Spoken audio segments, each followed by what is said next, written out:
가이사에게 세금을 바치는 것이 옳습니까? 옳지 않습니까? 유대의 지도자들은 예수님을 곤경에 빠뜨리려고 매우 교묘한 이 질문을 하게 됩니다.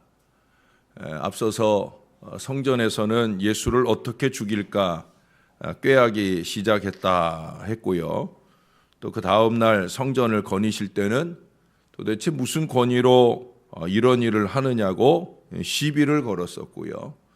또 우리가 어제도 그 앞에 12절에 무리들만 아니었으면 예수를 잡으려고 하기도 했었습니다. 이제 오늘도 또 그들의 악한 도모가 이어지지요. 13절에 보니까 예수님의 말씀을 책 잡으려 한다고. 말씀을 책 잡으려고 듣는 거예요? 은혜 받으려고 듣는 거예요? 은혜 받으려고 듣는 거죠. 예. 근데 오늘날도 이런 어리석은 사람들이 많아요. 은혜 받으려고 말씀을 듣는 게 아니라 책 잡으려고 듣는 사람들이 있어요. 뭐 설마 그럴까? 근데 정말 그래요. 그러니 장님 코끼리 만지듯 부분만 붙들고 늘어지고 시비를 거는 때가 많이 있습니다. 숲을 보아야 되는데 나무를 보거나 또 나무를 보아야 되는데 숲을 보거나 이 말씀을 전체로 주시는 은혜의 핵심을 깨닫지 못하는 경우가 많이 있다는 거예요. 그런 말 있죠. 귀에 걸면 귀걸이, 코에 걸면 코걸이. 귀걸이, 코걸이 찾는데 혈안이 돼 있고 사실 귀걸이, 코걸이 찾으면 안 걸릴 일이 없잖아요. 오늘도 마찬가지예요. 지금 양자택일의 답을 요구하는 질문을 예수님께 던졌어요. 그 답이 무엇이든지 덫에 걸릴 수밖에 없습니다. 이 사람들은 지금 예수님을 바보로 알고 있어요. 13절에 보면 14절에 보면 선생님이여 우리가 아노니 당신은 참되시고 아무도 꺼리는 일이 없으시니 이는 사람을 외모로 보지 않고 오직 진리로서 하나님의 도를 가르치심이니이다 라고 예수님을 탁 떠놓고는 예수님이 다 들여다보는 줄로 아시는 분입니다 라고 예수님을 탁 떠놓고는 예수님이 다 들여다보는 그들의 악한 의도. 15절에 보니까 예수께서 그 외식함을 아셨다. 겉으로 꾸민 걸 아셨다는 거죠. 겉으로는 끄덕끄덕하고 아멘 아멘 하는데 속으로는 어떤 의도를 갖고 있는지 예수님이 다 알고 계신다. 그런데 그들은 지금 그렇게 예수님께 귀걸이, 코걸이를 찾고 있는 거예요. 만일 예수님이 로마 황제에게 세금을 바치라 라고 대답을 했다면 그들은 예수님을 민족 반역자라고 유대인들에게 비난했을 거예요. 귀걸이를 찾은 거죠. 또 만일 예수님이 로마 황제에게 세금을 바치지 말라고 대답을 하게 되면 그들은 예수님을 로마 제국의 통치를 위협하는 자라고 아마 로마에 고발할 코걸이를 찾은 것이 될 것입니다. 그러나 예수님은 그들의 이 저희를 아시고는 그들에게 동전에 새겨진 형상과 글이 누구 것이냐 물으셨어요. 그들이 가이사의 것이다 라고 대답을 하자 예수님은 가이사의 것은 가이사에게, 하나님의 것은 하나님께 바치라 라고 말씀하셨습니다. 예수님의 대답은 그들이 쳐놓은 말을, 덫을 무력화시킨 거지요.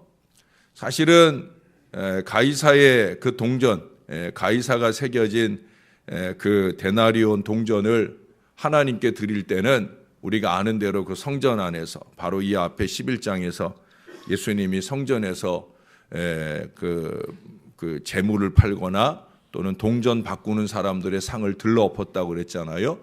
성전세를 드리기 위해서는 데나리온을 가져다가 이 성전 이스라엘 사람들의 화폐로 바꿔서 그래서 하나님께 드려야 되거든요. 바로 그걸 말씀하시는 거예요. 그러니까 어차피 데나리온 가지고 와서 데나리온으로 드리진 않지만 사실은 그 제물로 가지고 와서 하나님의 동전으로 바꿔서 하나님께 드리는 거니까 중요한 거는 마음의 문제임을 말씀하는 거죠. 어찌 이 인간의 지혜로 우리 예수님을 공경에 빠뜨릴 수 있겠습니까? 예수님은 누더기에 지나지 않는 이 인간의 지혜를 초월하시는 지혜자이심을 다시 한번 깨닫게 되어집니다. 그 지혜와 그 따뜻함으로 우리가 조금 전에 불렀던 찬양처럼 그렇게 우리를 위로하고 다가오시고 만져주시는 분이 우리 주님이시라는 거예요. 여러분, 이 가이사의 것은 가이사에게 바쳐라 하는 예수님의 말씀을 통해서 우리는 세상의 일을 부정하지 말고 세상에서 각자의 몫을 당당하고 바르게 감당해야 함을 배워야 되는 것입니다. 저는 교회 일 열심히 한다고 집안일 소홀히 하고 직장일 대충 하시는 거는 안 된다고 생각을 해요. 나 은혜 받자고 다른 사람들에게 피해를 주면 안 된다는 거예요. 대사회적인, 대세상적인 책임을 소홀히 하면 안 된다는 거예요. 이것도 잘하고 저것도 잘해야 됩니다. 그러기 위해서는 좀 더 부지런해야 되는 거예요. 이 새벽에도 그런 분들 많이 있습니다. 새벽 3시 반이면 일찍 일어나셔서 식구들 식사 챙기고 또 이렇게 와서 예배 드리고 또 예배 드리자마자 바로 출근하시는 대단한 분들이 있어요. 1인 2역도 하고 3역도 하고. 저는 그런 분들이 좀 건강하고 행복하시기를 주님의 이름으로 축원합니다. 여러분, 주님이 주시는 지혜로 분별하며 하나님께 드린다 하는 이 명분을 내세워서 주변 사람들을 공경에 빠뜨리는 그런 우를 범하지 말아야 됩니다. 이단에 빠진 사람들 중에 그런 사람들이 많잖아요. 하나님께 드린 명분으로 가족들을 힘들게 만드는 그런 어리석은 사람들이 많잖아요. 물질로 힘들게 만들고 시간으로 힘들게 만들고, 그건 하나님이 기뻐하시는 바가 아니에요. 하나님께서는 자기가 기쁘자고 우리를 불행하게 만드는 하나님은 절대 아니십니다. 그러나 그렇다고 해서 우리가 하나님의 것을 마음대로 해도 된다? 그건 아니라는 거죠. 우리가 이미 어제 말씀에서 이미 상고해 보았잖아요. 주님의 것은, 주인의 것은 주님께 드리는 믿음의 삶을 우리가 살 수 있어야 됩니다. 안타깝게도 우리 중 많은 사람들이 가이사의 것도 내 것이고 하나님 것도 내 것으로 삼는 사람들이 많이 있어요. 수입 중 투명하게 10분의 1을 떼어 하나님께 드리지 않고 내 맘대로 일부만 11조 신용을 하고 나머지는 다른 명목으로 생색을 내는 경우를 봅니다. 주님이 모르실 거로 알아요. 주님이 다 아시잖아요. 뿐만 아니라 대사회적 책임으로 구별해야 할 선교와 나눔을 위한 물질을 자기 유익을 위해 쓰느라 정신없는 경우들이 얼마든지 많습니다. 다른 이들이나 공동체의 투명성을 강조하면서 자신은 하나님 앞에서조차 투명하지 않은 신앙을 살고 있다는 거예요. 사실 하나님께 투명하지 않은 것은 하나도 없잖아요. 우리가 아무리 감추려고 해도 드러나지 않을 것이 없는 게 하나님 앞 코람데오예요. 제가 늘 자주 코람데오 하는데 정말 코람데오 해야 합니다.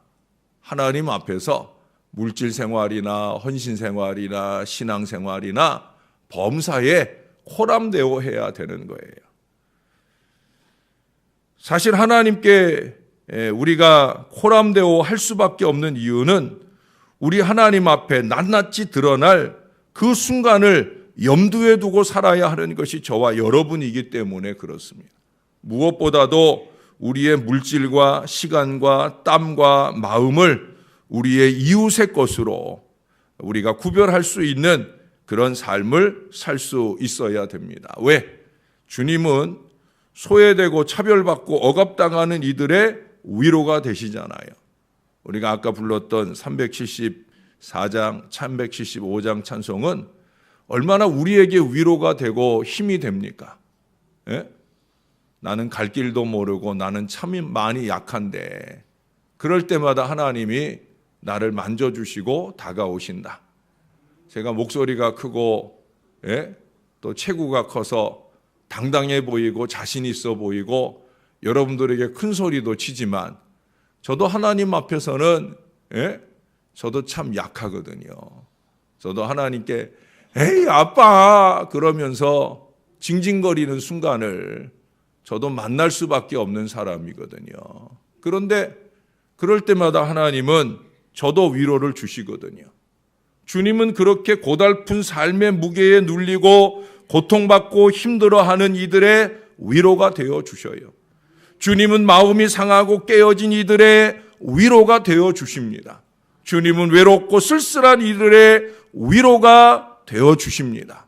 죄로 파괴되고 부서진 영혼들을 고치고 싸매고 위로해 주셔요. 그러면서 주님이 우리에게 요청하시는 게 뭐냐? 너희도 좀 해라. 우리는 주님께 위로받기를 좋아하면서 위로받은 그 마음으로 위로할 줄을 몰라요. 이제는 위로해야 됩니다. 적극적으로 위로해야 합니다. 아마 여러분 다 아는 얘기일 거예요. 제가도 아마 한 번 정도는 하지 않았겠나. 그만큼 유명한 얘기예요. 그런데 앞으로 제가 이 얘기를 또 할 일이 있을 거예요. 그 얘기가 뭐냐? 오래전 미국에서 인종차별이 심했던 시절의 이야기입니다. 어느 주일 아침이었어요. 흑인이 그날 하나님 앞에 예배를 드리고 싶어서 그가 찾아간 교회가 안타깝게도 백인들이 모여 예배 드리는 그런 교회였어요. 그 시기는 백인들만 예배하는 교회가 있었고, 아니 대부분 교회는 백인들만 예배를 했지요. 흑인들은 교회당이라고 할 것도 없는 그저 움막 같은 곳이나 농장 한켠에 지푸라기 쌓아놓은 좀 빈자리에 모여서 그렇게 예배하는 게 일상이었습니다. 근데 이 흑인이 그날 그 백인이 예배하는 그 교회 앞에 가서 예배를 드리고 싶은 마음의 감동을 받고 서성거리고 있었어요. 눈치를 살피던 이 흑인이 드디어 용기를 내어 교회에 들어가려고 했는데 못 들어가죠. 안내하는 백인이 그를 막았습니다. 교회에 들어가려고 하다가 쫓겨난 이 흑인이 교회 입구 계단에 주저앉아서 슬피 울고 있다가 그만 깜빡 잠이 들었습니다. 잠결에 예수님께서 이 흑인에게 나타나셨어요. 그리고 물으십니다. 너 왜 여기서 이렇게 울고 있느냐? 그러자 이 흑인이 예수님께 하소연했겠지요. 자신이 흑인이라는 이유 때문에 백인 교회에서 쫓겨나와 이렇게 울고 있어요. 라고 대답을 했어요. 그러자 예수님께서 그 흑인의 어깨를 껴안으시면서 이렇게 말씀하셨습니다. 울지 마라. 너만 못 들어간 게 아니라 나도 못 들어갔다. 참 많이 회자되던 이야기죠. 여러분도 알고 계시는 분이 많은 얘기일 거고 제가 오늘 또 여러분들에게 말씀드렸지만 이 다음에 또 언젠가는 이 얘기를 또 하게 될 수도 있을 거예요. 왜? 지금도 그렇게 교회 문턱이 높아서 교회를 오고 싶어도 오지 못할 사람들이 있기 때문에 그렇습니다. 그런 곳에 주님 안 계셔요. 이 이야기가 주는 결정적인 마지막 말씀을 우리가 잊지 말아야 되는 거예요. 너만 못 들어간 것이 아니라 나도 못 들어갔다. 위로하는 곳이 교회여야 되는데, 사랑하는 곳이 교회여야 되는데 그런 것이 없고 오히려 책 잡으려 하고 고난을 안겨주고 외로움을 더 깊이 있게 만들어 가는 곳이라면 주님이 어찌 그곳에 와서 위선적으로 드리는 우리의 예배를 받으실 수 있겠습니까? 주님은 그런 곳에 계시지 않는다는 거예요. 사랑하는 여러분, 저와 여러분은 주님의 위로를 많이 받았잖아요. 여러분, 이 흑인이 주님에게 위로를 받은 것처럼 이제는 우리의 차례가 되어야 합니다. 가장 좋은 위로는, 우리가 가장 많이 위로받는 비결은 위로를 하는 거예요. 여러분, 위로하면 그 사람에게만 위로가 되는 게 아니에요. 내가 위로를 받아요. 목사의 목회는 대부분 위로 사역입니다.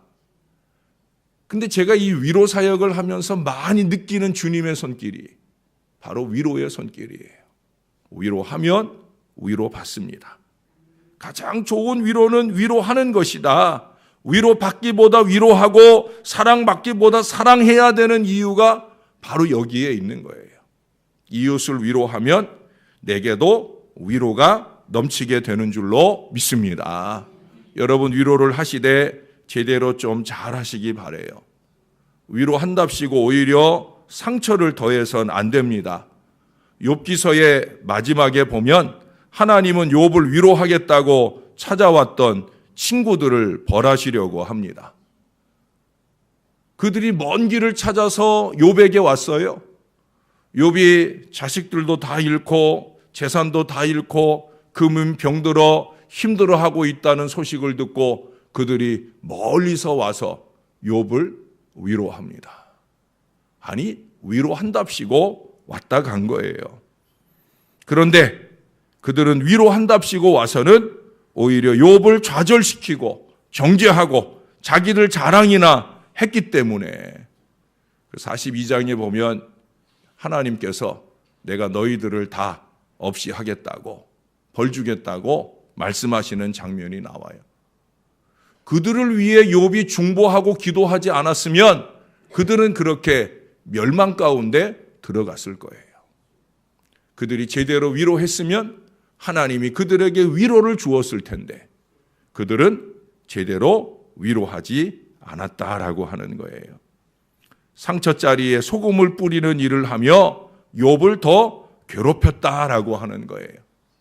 욥이 그들보다 못한 줄 알고 그들은 어리석게 행했던 거지요. 차라리 어제 말씀드린 대로 침묵이 금인 것을 그들이 알았다고 하면 그저 와서 어깨나 탁탁 두들겨 주고 힘내라 하는 그 말만 해주었으면 되는데 옮겨서 독이 될 말을 하게 되므로 어리석음을 범하게 되었다는 거예요. 오늘 아침에는 죄송한 얘기를 좀 하나 할게요. 여러분 알다시피 우리 교회를 떠났던 어느 분이 우리 교회로 다시 돌아오셔서 신앙생활을 열심히 해보려고 제가 신방 갔을 때도 이렇게 하겠다 저렇게 하겠다 그런 말씀을 많이 하셨는데 이분의 예배 생활을 위축되게 하신 분들의 얘기를 제가 들었어요. 사실은 목사가 듣지 말아야 될 일을 꼭 옮겨주는 사람들이 있거든요. 저는 그런 얘기 별로 안 듣고 싶거든요. 아마 어떤 분들이 갔으면 그만이지 뭘 다시 왔느냐고 그렇게 말씀하신 분들이 있는 모양이에요. 또 나쁜 사람은 그보다 더 나쁜 사람은 그 말을 친절하게 옮겨주신 분이 있는 모양이에요. 저는 그 사람이 더 나쁘다고 봐요. 들어서 가슴 아플 얘기를 왜 옮겨주는지. 결국은 그 말한 사람 때문이기도 하지만 옮겨준 사람의 그 이야기 때문에 그분은 새벽 예배도 오실 건데 새벽 예배도 안 오시고 이 예배 생활도 2부 예배도 요즘 안 드리고 1부 예배에 오셔서 예배하고 조용히 예배하고 가시고 목사가 1부 예배 때 그분을 뵈면 참 마음이 아프고 그분한테 참 미안한 마음이 들어요. 여러분 옮기지 말아야 될 일은 옮기지 마세요. 절대 친절 아니에요. 편들어 주는 것도 아닙니다. 저한테도 그런 분들이 있어요. 목사님 아무개가 이랬어요 저랬어요. 그 얘기가 목사한테는 전혀 도움이 되지 않아요. 왜? 그 아무개라는 사람이 제 앞에서는 아유 목사님 이러면서 알랑거리거든요. 근데 그 사람이 뒤에 가서 그런 얘기 했다는 얘기를 제가 들으면 사람이 제대로 교인이 제대로 보이겠어요? 저는 그래도 제대로 보려고 내 앞에서 하는 그 모습이 이 사람의 모습이기를 바라면서 제대로 보려고 노력합니다만은 목사도 사람이잖아요. 여러분 저에 대한 얘기를 하는 게 아닌데 여러분들끼리의 생활 속에서도 이게 옮겨서 도움이 되지 않을 얘기는 안 하는 게 좋은 거예요. 절대 도움이 되지 않아요. 절대 위로가 안 된다니까요. 그분도 지금 상처를 받고 얼마나 어렵게 왔겠어요. 그렇잖아요, 여러분. 여러분들은 그럴 용기가 있어요? 싫다고 떠나갔다가 다시 그래도 내 집이지 하는 마음으로 돌아오는 용기가 쉽겠어요? 어렵지요.